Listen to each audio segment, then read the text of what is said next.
Hello दोस्तों, welcome back to my channel. My name is Vipin. So guys, आप देख सकते हैं यहाँ पे निफ्टी में आज काफी बड़ी गिरावट दिखाई दी थी। काफी लंबे टाइम से यहाँ पे एक्सपेक्टेड था कि गिरावट आएगी आएगी आएगी, बट आज आखिर में गिरावट आई गई। लोगों को जो एक्सपेक्टेड था, लोगों को जो डर था कि यहाँ पे गिरावट दिख सकती है, आप देख सकते हैं कंसिस्टेंटली एक हाई बनाने के बाद यहाँ पे आज जो है अच्छी खासी गिरावट आई है। लगभग 3.5% की गिरावट हम आज यहाँ पे देख सकते हैं। इस गिरावट के पीछे वैसे तो काफी सारे बैकिंग रीजन है, काफी सारे वैलिड रीजन है, बट एक रीजन ये भी है कि मार्केट काफी ज्यादा चढ़ चुका था, ओवरबॉट जोन में चला गया था। मार्केट का पी प्राइस टू इक्विटी काफी ज्यादा हाई गया था, उस वजह से भी यहाँ पे आपको ये करेक्शन दिखाई दे रहा है।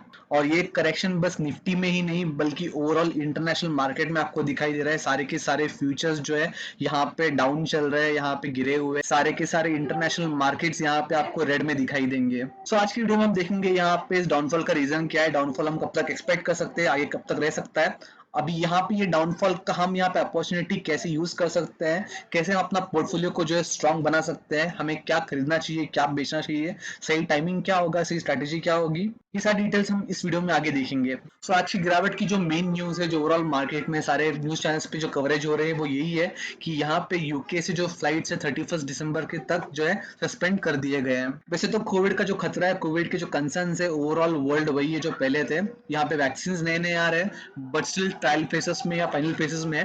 यहाँ पे मार्केट में टच होने के लिए काफी टाइम लगने वाला है। और यूके पे यहाँ पे बैन लगाने का, जो फ्लाइट्स है उन्हें बंद करने का मेन रीजन आप यहाँ पे देख सकते हैं। यूके में जो अभी वायरस चल रहा है, कोरोना वायरस कोविड-19 हम जिसे कह रहे हैं, उसका एक नया म्यूटेशन आया हुआ है, उसने एक एडवांस फॉर्म लिया हुआ है जो कि आउट ऑफ कंट्रोल है। और इसका जो इम्पैक्ट है 70% ज्यादा है नॉर्मल कोविड वायरस से। तो अब बात ऐसी हो गई, हमने यहाँ पे कोविड के वैक्सीन ढूंढ लिए, कोविड के हमने 95% तक जो एक्यूरेसी वाली वैक्सीन इजाद कर लिया है, बट वहां पे कोविड ने अपने आप को अडॉप्ट कर लिया है। उसने एक नया, एक म्यूटेटेड वर्जन, नया एक एडवांस वर्जन जो अपना बना लिया है। और ये जो नया कोविड वायरस आया हुआ है, नया म्यूटेटेड वर्जन जो है वो 70% ज्यादा जल्दी ट्रांसफर हो जाता है। जो पहले से कंसर्न था कोविड वायरस के साथ वो यही था कि यहाँ पे जो है ट्रांसमिशन बहुत जल्दी होता है, एयरबॉर्न ट्रांसमिशन होता है, इसके लिए ज्यादा लोग गैदरिंग में आ रहे नहीं थे। बट ये जो वायरस है कोविड से भी जल्दी फैल रहा है, कोविड से भी ज्यादा 70% ज्यादा ट्रांसमिटेबल है। सो यहाँ पे यूके इटली साइड में काफी जगह पे लॉकडाउन जारी कर दिया है, लॉकडाउन चल रहा है। उसी बीच यहाँ पे इंडियन गवर्नमेंट ने फ्लाइट्स कैंसिल कर दिए, जो कि बहुत ही रिक्वायर्ड स्टेप था, जो कि बहुत ही इफेक्टिव स्टेप है। बिकॉज हम यहाँ पे वापस लॉकडाउन में जा नहीं सकते, का सवाल ही नहीं उठता। बिकॉज यहाँ पे इकोनॉमी ऑलरेडी तहस नहस हो गई है। गवर्नमेंट भी समझ सकती है कि अभी जो है अगर लॉकडाउन में जाते हैं, वापस एक लॉकडाउन लाते हैं, कोरोना से पहले हमारा इकोनॉमिक स्ट्रक्चर जो है वो कोलैप्स हो सकता है। सो अभी मेन गोल, मेन हमारा उद्देश्य ये रहने वाला है कि जो सोर्स है वायरस का उसी को हम जो आने ना दे, वही हमारे पास एक आखिरी होप बची हुई है। और यहाँ बस इंडिया ही नहीं, आप देख सकते हैं दूसरे दूसरे countries, Canada, Germany, France, Netherlands, Belgium, Denmark, Italy, ये सारे के सारे इन्होंने जो है टेम्पररी यूके से फ्लाइट जो है उसे हॉल्ट कर दिए, रोक दिए। और स्टॉक मार्केट एक ऐसी जगह है, स्टॉक मार्केट एक ऐसी चीज है, भले हमारा डोमेस्टिक स्टॉक मार्केट हो, एनएससी बीएससी, या international overall world stock market हो, कहीं पे भी थोड़ी सी उथल पुथल होती है, थोड़ा भी यहाँ पे जो है संतुलन बिगड़ता है, सबसे पहला इम्पैक्ट स्टॉक मार्केट पे गिरता है। आप यहाँ पे देख सकते हैं लगभग 7 लाख करोड़ यहाँ पे इन्वेस्टर्स ने जस्ट एक दिन में यहाँ पे लूज कर दिया इंडियन स्टॉक मार्केट की। ये बस मैं डोमेस्टिक की बात कर रहा हूँ, और ये भी मैं आधे दिन की बात नहीं करूंगा, ये लगभग 12-1 के बाद ये शुरू हुआ था डाउनफॉल, और बस एक 2 से 3 घंटे में इतना बड़ा लॉस यहाँ पे झेलना पड़ा है। लगभग 500 स्टॉक जो है लोअर सर्किट को हिट कर चुके हैं। और ये जो हमने अभी रैली देखी थी रिसेंटली, 7 महीने 6 महीने जो रैली चल रही थी, एक डाउनफॉल के बाद जो पीक अटेन किया था मार्केट में, सबसे डेडलीस्ट डे था आज का। पर मिनट के हिसाब से लगभग 1850 करोड़ जो है इन्वेस्टर लूज करते जा रहे थे यहाँ पे। अगर ये डाउनफॉल इसी तरह चलता रहा तो हमें मार्केट में जो है एक सीरियस करेक्शन दिख सकता है, एक मेजर करेक्शन दिख सकता है। बट मैं यही कहूंगा ये एक हेल्दी करेक्शन है, यहाँ पे डरना नहीं चाहिए, यहाँ पे हमें पैनिक नहीं होना चाहिए। बिकॉज मार्केट जो है कभी भी एक ही डायरेक्शन में जाना नहीं चाहिए, बस ऊपर की तरफ बढ़ना नहीं चाहिए। मार्केट में हमेशा जो है उथल पुथल रहनी चाहिए, थोड़ा करेक्शन के बाद ही ऊपर चढ़ना चाहिए। बिकॉज कभी भी अगर मार्केट जो है सीधे ऊपर बढ़ रहा है, सीधे ऊपर की तरफ बढ़ रहा है, तो उसके बाद जो डाउनफॉल आता है वो बहुत ही ड्रास्टिक होता है, उतना ही ड्रास्टिक डाउनफॉल आता है। बट अगर मार्केट ऐसा करेक्शन करते करते जा रहा है तो आपको जो है ज्यादा बड़ा झटका लगेगा नहीं, थोड़ा बहुत करेक्शन होते थे, मार्केट हमेशा ऊपर की तरफ ही बढ़ेगा। सो आज का ये जो डाउनफॉल है डोमेस्टिक मार्केट में कहिए या ओवरऑल वर्ल्ड मार्केट में, एक हेल्दी डाउनफॉल है, बिकॉज बस इंडियन मार्केट ही नहीं बल्कि ओवरऑल वर्ल्ड के मार्केट यहाँ पे काफी तेज थे।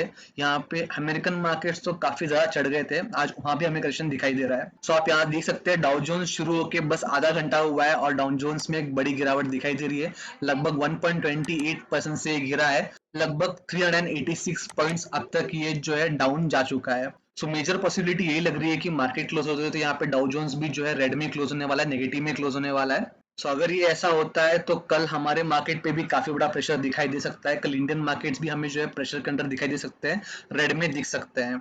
अगर आज के हम मेजर ट्रेडर्स की बात करें एफआईआईस और डीआईएस, तो आप देख सकते हैं जो डीआईआईस थे जब मार्केट चढ़ रहा था कंसिस्टेंटली लोग माल बेचते जा रहे थे, बेचते जा रहे थे, बेचते जा रहे थे। बट आज जब एफआईआईस ने यहाँ पे गिरावट देखी, एफआईआईस को जब ये न्यूज मिली यूके मार्केट की पैनिक सेलिंग हुई थी, एफआईआईस ने टोटल यहाँ पे 323 करोड़ का माल बेचा है मार्केट में। और आप देख सकते हैं एग्जैक्टली उसके आसपास यहाँ पे डीआईएस ने माल खरीद भी लिया है, 486 करोड़ का माल यहाँ पे डीआईएस ने खरीदा हुआ है। अगर हम बाइंग सेलिंग की बात करें तो यहाँ पे आप देख सकते हैं 6595 की बाइंग की थी आज यहाँ पे एफआईएस ने, और उन्होंने सेलिंग की थी लगभग 6919 की, जबकि डीआईएस ने यहाँ पे बाइक किया था लगभग 5948 का और सेलिंग किया उससे कम 5462 का। सो उस वजह से हम जब यहाँ पे डिफरेंस देखते हैं तो आपको यहाँ पे बाइंग क्वांटिटी दिखाई देगी 486 करोड़ की, और यहाँ पे जो है सेलिंग क्वांटिटी दिखाई दे रही है 323 करोड़ की। जब इन दोनों का डिफरेंस निकालते हैं तो आपको जो है 162 का एक पॉजिटिव फिगर दिखाई दे रहा है। आज ओवरऑल यहाँ पे जो बड़े प्लेयर्स थे, जो मेन ऑपरेटर्स कह सकते हैं या फिर जो मेन मार्केट को चलाने वाले प्लेयर्स थे, उनकी तरफ से एक पॉजिटिव साइन ओवरऑल दिखाई दे रहा है। और आगे मुझे लग रहा है ऐसे चलने वाला है जब तक इंटरनेशनल मार्केट स्टेबल नहीं होते, जब यूके से कोई एक पॉजिटिव न्यूज नहीं आती, तब तक जो एफआईआई से अपने माल जो है काटते रहेंगे, बेचते रहेंगे, और डीआईआई अपनी तरफ से यहाँ संभालते हुए दिख सकते हैं। और ऑब्वियसली हमारे डीआईआई का काम यही है कि यहाँ पे मार्केट संभालते हैं, एलआईसी कहिए, मेजर फंड हाउसेस कहिए, गवर्नमेंट के काफी ज्यादा इंप्लीकेशंस होते हैं, गवर्नमेंट की काफी ज्यादा इंटरवेंशन होते हैं। ये मार्केट को जो है धड़ाम से गिरने देना चाहते नहीं है, ये लोग जो है स्टेबली मार्केट को गिरने देंगे, बट हमेशा जो है मार्केट में स्टेबिलिटी बरकरार करने की कोशिश जरूर करेंगे। सो यहाँ पे पॉजिटिव न्यूज ओवरऑल यही है कि डीआईआई यहाँ पे एक्टिव हो गए, डीआईआई मार्केट को संभालने के लिए रेडी हो गए और यहाँ पे उन्होंने बाइंग भी शुरू कर दी है। वैसे तो अभी यहाँ पे चार्ट दिखने का कोई रीजन बनता नहीं है, कोई सेंस बनता नहीं है, बिकॉज यहाँ पे कोई टेक्निकल गिरावट नहीं है, यहाँ पे जो है न्यूज बेस्ड गिरावट है, इसका कोई बेस नहीं है, इसका कोई हेड नहीं है, ये जो है फ्री फॉल चल रहा है। ओवरऑल ग्लोबल मार्केट पे डिपेंड करेगा कि मार्केट कितना गिर रहा है। स्टिल अगर हम आरएसआई देखने की कोशिश करें तो आरएसआई यहाँ पे 54 पे चल रहा है, यानी कि ओवरबॉट जोन से काफी नीचे आ चुका था। यहाँ पे आप देख सकते हैं कुछ दिनों से जब ये रैली चल रही थी, जब मार्केट जो है अप ट्रेंड पकड़ रहा था, तो लगभग 80 जो है टच कर चुका था, और आज के दिन यहाँ पे बहुत बड़ी आपको कैंडल दिखाई दे रही है। इसने पिछले अराउंड आई बिलीव यहाँ पे 10 कैंडलों को तो एक साथ खा लिया है। मार्केट ऑलमोस्ट आज 13,150 की रेंज में चला गया था, उसके बाद थोड़ा करेक्शन आने के बाद 13,280 की रेंज में आज क्लोज हुआ है। तो उसी वजह से आरएसआई में भी काफी ज्यादा करेक्शन आ चुका है डे के बेसिस पे, और यहाँ पे आपको आरएसआई 55 की रेंज में दिखाई दे रहा है। तो यहाँ पे ये ओवरबॉट जोन से काफी नीचे और ओवरसोल्ड जोन से भी काफी ऊपर है। अभी आते हैं मेन टॉपिक पे कि हमें यहाँ पे क्या करना चाहिए, हमें यहाँ पे क्या स्ट्रेटेजी यूज करनी चाहिए। सबसे पहली बात गाइस, अगर आप प्रॉफिट में है, अगर आपके पास अभी हेल्दी प्रॉफिट है, तो आपको एक स्टॉप लॉस लगाना है। स्टॉप लॉस काफी ज्यादा जरूरी है करंट मार्केट में, बिकॉज हमें एक्जैक्टली पता नहीं है गिरावट कब तक चलने वाली है, आगे लॉकडाउन का सीन क्या है, प्रोबेबिलिटी क्या है, इंडियन गवर्नमेंट कहीं कॉपी करती है या नहीं, बिकॉज महाराष्ट्र में ऑलरेडी यहाँ पे नाइट कर्फ्यू लग गया है, नाइट लॉकडाउन चल रहा है। बहुत से लोग फॉलो करते हैं, कुछ लोग फॉलो नहीं करते, बट गवर्नमेंट की तरफ से ऑलरेडी यहाँ पे जो है कुछ साइंस इमर्ज हो रहे हैं। सो यहाँ पे स्टॉप लॉस लगाना काफी ज्यादा जरूरी है। अगर आपके अच्छे खासे गेन्स है तो आप जो होल्ड कीजिएगा, बट स्टॉप लॉस के साथ होल्ड कीजिएगा कि अगर आपका एक लेवल टूट रहा है तो आप जो है प्रॉफिट में ही रह रहे हो, आपका जो पैसा है वो नेगेटिव में नहीं जा रहा, आपको जो है यहाँ पे लॉस झेलना नहीं पड़ेगा। नेक्स्ट पॉइंट इज कि क्या मार्केट एकदम ही लो जाने वाला है, जो हमने मार्च में देखा था कि मार्केट 7,000 तक गया था, क्या हमें 7,000 वापस दिख सकता है? तो डेफिनेटली नो गाइस। तभी जो लॉकडाउन आया था, तभी जो कोरोना का डर आया था, वो बात ही अलग थी, वो सिनेरियो अलग था, बिकॉज कोई प्रिपेयर नहीं था, मेडिकली कोई प्रिपेयर नहीं था, मेंटली कोई प्रिपेयर नहीं था, हमारे पास कोई फैसिलिटीज नहीं थे, गवर्नमेंट को पता नहीं था क्या करे। लॉकडाउन भी ऐसा चालू हुआ था, लोगों को ऐसा लग रहा था कि सब खत्म हो गया है, कोई प्रोडक्शन नहीं हो रहा था, कहीं पे भी कुछ कामकाज नहीं हो रहा था, जीरो इनकम थी। सो टाइम और था, वो सिनेरियो और, बट अभी जो है टाइम बिल्कुल अलग हो गया है, टाइम काफी चेंज हो गया है, हम मेंटली प्रिपेयर्ड है, हमारे पास एक्सपीरियंस है, गवर्नमेंट के पास एक्सपीरियंस है, काफी सारे मेडिकल फैसिलिटीज है, ऑलरेडी वैक्सीन जो डेवलपमेंट के फेज में है। हो सकता है ये वैक्सीन नए वायरस के लिए उतने इफेक्टिव ना हो, बट अगेन हमारे पास ऑलरेडी 50% काम हो चुका है, बाकी 50% जो है हम अटेन कर सकते हैं। सो ये बिल्कुल मत सोचिएगा कि इतना बड़ा करेक्शन, इतना डीप करेक्शन यहाँ पे आ सकता है। बट अगेन मैं आपको एक मेजर पॉसिबिलिटी बता रहा हूँ, यहाँ पे कोई हार्ड एंड फास्ट रूल नहीं है कि यहाँ पे 7,000 तक आएगा ही नहीं। बस मैं आपको एक प्रोबेबिलिटी बता रहा हूँ कि 7,000 तक आना बहुत बड़ी बात है, बहुत बड़ी चीज है। एक इतना बड़ा इवेंट होना चाहिए तब जाके इतना यहाँ तक ये निफ्टी जो है आ सकता है। अगर ऐसा होता है कि जो नया वायरस आया जो 70% तक हमें यहाँ पे ट्रांसमिटिव दिख रहा है, अगर वहां पे कोई वैक्सीन काम नहीं कर रहा, अगर वो वायरस ऑलरेडी जो कोरोना वायरस है उससे ज्यादा इफेक्टिव निकल रहा है, उससे ज्यादा डेडली निकल रहा है, उससे ज्यादा फैटल निकल रहा है, तो चीजें और हो सकती है। तो शायद से गवर्नमेंट को कुछ जो है अनवांटेड स्टेप लेने पड़ेंगे जो वापस इकोनॉमी को डैमेज कर सकती है, लोगों को डैमेज कर सकती है, तब चीजें शायद से और यहाँ बिगड़ सकती है। बट करंटली तो ऐसा लग नहीं रहा है कि गवर्नमेंट ऐसा कोई स्टेप लेने वाली है या लेने के पोजिशन में भी है। जिन लोगों को डर था कि मार्केट एकदम फ्री फॉल में जा रहा है, मार्केट बहुत ही बॉटम टच करने वाला है, तो ऐसा होगा नहीं, बिकॉज 2008 में जब लेमन ब्रदर गिरा था, उसके बाद जब मार्केट चढ़ा था अराउंड 2011 से 2017 तक सबसे बुलिश फेज था मार्केट के लिए, मार्केट बहुत ही तेज चल रहा था। बट उस फेज में भी अगर आप देखोगे ग्राफ को, तो बहुत ही इसने जो है स्टीप करेक्शन देते के ऊपर गया था, लगभग 9 से 10 यहाँ पे करेक्शन होने के बाद मार्केट एक 12,000 को इसने टच किया था। और जैसे 12,000 को टच किया उसके बाद ये कोविड सिचुएशन चालू हुआ, उसके बाद से तो मार्केट गिरते जा रहा है। बट बोलने का मतलब ये है कि उसके बाद भी जब लेमन ब्रदर गिरा था, इतने बड़े क्राइसिस आए थे यहाँ पे, रिसेशन में, ओवरऑल वर्ल्ड रिसेशन में चल रहा था, तभी भी जब वापस तेजी आई थी, जब चीजें वापस अच्छे खासे स्पीड में चल रहे थे, जब सारी चीजें ऑन ट्रैक थी, सही थी, उसके बाद भी मार्केट ने जो है 9 से 10 बार जो है डीप करेक्शन दिया था। डीप करेक्शन से मेरा मतलब है लगभग 9 से 10% का करेक्शन। सो यहाँ पे भी सिचुएशन वैसे ही लग रहे हैं, भले ही मार्केट आगे तेज हो, बट आपको जो है यहाँ पे अच्छा खासा करेक्शन दिख सकता है। आज जो हमने करेक्शन देखा था वो बस ट्रेलर था, 3.5% का था। आगे ये डाउनफॉल कंटिन्यू रहेगा कि नहीं ये कहना काफी मुश्किल होगा। करंट सिनेरियो को देख के यहाँ पे डाउ जोन्स जो है वीक चल रहा है, डाउ जोन्स यहाँ पे जो है नेगेटिव में है, पूरे के पूरे ग्लोबल साइंस यहाँ पे नेगेटिव में, उसको देखते हुए ऐसे लग रहा है कि कल को हमारा इंडियन मार्केट भी जो है, डोमेस्टिक मार्केट भी जो है नेगेटिव क्लोजिंग ही देगा। अगर 2-3 सेशंस हम ऐसे ही लूज करते हैं, 2-3 सेशंस अगर मार्केट ऐसे ही गिरता है, तो हो सकता है कि मार्केट में ओवरऑल अच्छा करेक्शन दिखाई दे, एक कंसिडरेबल मार्केट जो है करेक्ट हो जाए। सो अब बात करते हैं हमें यहाँ पे क्या करना चाहिए, हमारी स्ट्रेटेजी क्या होनी चाहिए, गिरते हुए मार्केट में हमें प्रॉफिट कैसे अर्न करना चाहिए। तो सबसे पहले गाइस आप यहाँ पे penny stocks, mid cap, small cap सबको भूल जाइएगा। करंट मार्केट स्थिति में जब तक मार्केट करेक्शन में बस क्वालिटी स्टॉक ही पकड़िएगा।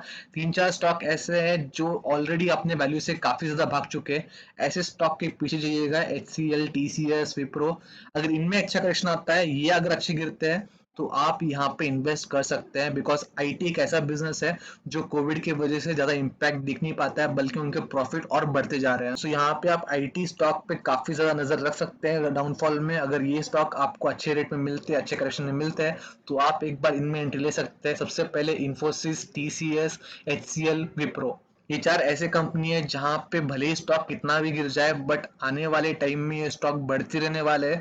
बोनस, डिविडेंड, स्प्लिट इनमें होते रहने वाला है, आपका पैसा ये लोग डबल ही ट्रिपल ही करने वाले हैं, नो डाउट। उसके अलावा ऐसे स्टॉक जैसे कि हिंदुस्तान यूनिलीवर, जिन्होंने जो है कंज्यूमर प्रोडक्ट में काफी ज्यादा तेजी दिखी है, कंज्यूमर प्रोडक्ट में काफी ज्यादा डिमांड देखा है, अभी उनमें भी करेक्शन आने वाला है बिकॉज ओवरऑल मार्केट करेक्ट हो रहा है। तो आप ऐसे स्टॉक में भी जो है इन्वेस्ट कर सकते हैं सही टाइम में यहाँ से पैसे कमाने का। और जो अगला स्टॉक जहां पे आपकी नजर होनी चाहिए वो है इन्फो एज। अगेन ये ऐसा बिजनेस है जो ऑनलाइन वर्क करता है, Shai.com, Naukri.com, ऐसे बहुत सारे बिजनेस है इसके जो ऑनलाइन परफॉर्म करते हैं, जो ऑनलाइन काम करते हैं, जहां पे इनका फील्ड वर्क कम है। ये स्टॉक काफी ज्यादा चढ़ गया है लॉकडाउन के टाइम पे, सबसे ज्यादा ये स्टॉक ही चढ़ गया था, तो यहाँ पे करेक्शन आने का काफी ज्यादा चांस है। यहाँ पे आप नजर रखिएगा, एक कंसिडरेबल करेक्शन यहाँ पे आता है, अपने पोर्टफोलियो में जो है थोड़ा थोड़ा करके ऐड कर सकते हैं। लॉन्ग टर्म में ये स्टॉक्स आपको जो अच्छा डिसेंट रिटर्न देंगे, लॉन्ग टर्म में ये स्टॉक्स आपके लिए बेनिफिशियल रहेंगे। अगेन ऐसा नहीं करना है कि यहाँ पे अच्छी गिरावट देखी, एक बल्क अमाउंट यहाँ पे डाल दिया, आप टेंशन फ्री बैठ गए। अगर ऐसा करोगे तो आपका पैसा लॉन्ग टर्म के लिए अटका रहेगा, आपका पैसा आपको लॉन्ग टर्म के बाद ही जो है रिटर्न देगा। आपको हमेशा एक्टिव रहना है। अगर आपका पोर्टफोलियो समझेगा 10,000 का, तो आपको जो है 1,000 से ज्यादा एक टाइम पे इन्वेस्ट नहीं करना है ऐसे स्टॉक्स में।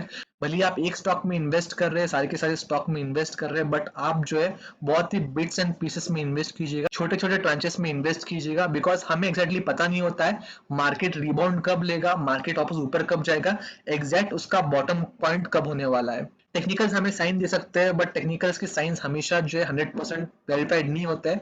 मैं ज्यादा से ज्यादा 5 to 15% का उन्हें वैल्यूएशन दूंगा, बट करंट मार्केट में टेक्निकल्स पे हम बिलीव नहीं कर सकते, करंट मार्केट में हम टेक्निकल्स पे जो रिलाई नहीं कर सकते। सो आप स्ट्रेटेजिकली यहाँ पे डिसीजन लीजिएगा, आप जो है लॉन्ग टर्म व्यू में यहाँ पे मार्केट में एंटर कीजिएगा। जिन लोगों ने ये रैली मिस कर दी थी, जिन्होंने स्पैम कर करके परेशान कर दिया है कि करेक्शन कब आएगा, करेक्शन कब आएगा, आज ये करेक्शन आ गया है, आज वही लोग आज मुझे आके कह रहे हैं कि करेक्शन आ गया है, पोर्टफोलियो रेड में क्या करें। सो सब लोगों के लिए मैं एक ही चीज कहूंगा कि आप अभी करंटली ऐसे बिजनेस में इन्वेस्ट कीजिए, लार्ज कैप में इन्वेस्ट कीजिए, ऐसे सेक्टर में इन्वेस्ट कीजिए जो कोविड प्रूफ है।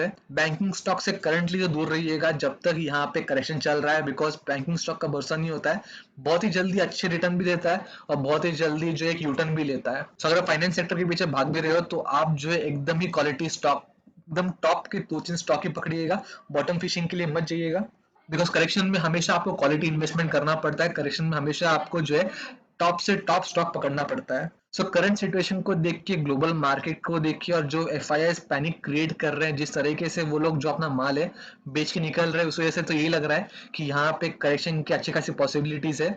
और इस बार आप मौका मत चूकिएगा, अच्छे स्टॉक्स को जो है अच्छे रेट में जो है पकड़ लीजिएगा, बाइंग ऑन डिप्स की स्ट्रेटेजी रखिएगा, सारा माल एक साथ मत लपेट लीजिएगा, बहुत ही बिट्स एंड पीसेस में यहाँ पे इन्वेस्टमेंट कीजिएगा, लॉन्ग टर्म में आपके लिए जो है काफी ज्यादा बेनिफिशियल होगा। आई होप वीडियो आपके लिए हेल्पफुल होगा, आप समझ भी गए होंगे। आप भी पूरा रिसर्च कीजिएगा, पूरे मार्केट समझिएगा, सारे के सारे न्यूज़ेस पढ़िएगा, उसके बाद ही यहाँ पे इन्वेस्टमेंट या डिसइन्वेस्टमेंट का यहाँ पे सोचिएगा। बस मेरे कहने पे किसी के टिप्स में जो है यहाँ पे माल मत बेचिएगा, ना ही कुछ खरीदिएगा। आपका रिसर्च पूरा होना चाहिए, आप जो दूसरों की बातें, दूसरों के टिप्स, दूसरों के व्यूज जो है एज ए रेफरेंस यूज कर सकते हैं। वीडियो पसंद है तो प्लीज लाइक करके लोगों से शेयर कर दीजिएगा, चैनल को सब्सक्राइब कीजिएगा। मैं आपसे जल्दी मिलूंगा, तब तक के लिए गुड बाय।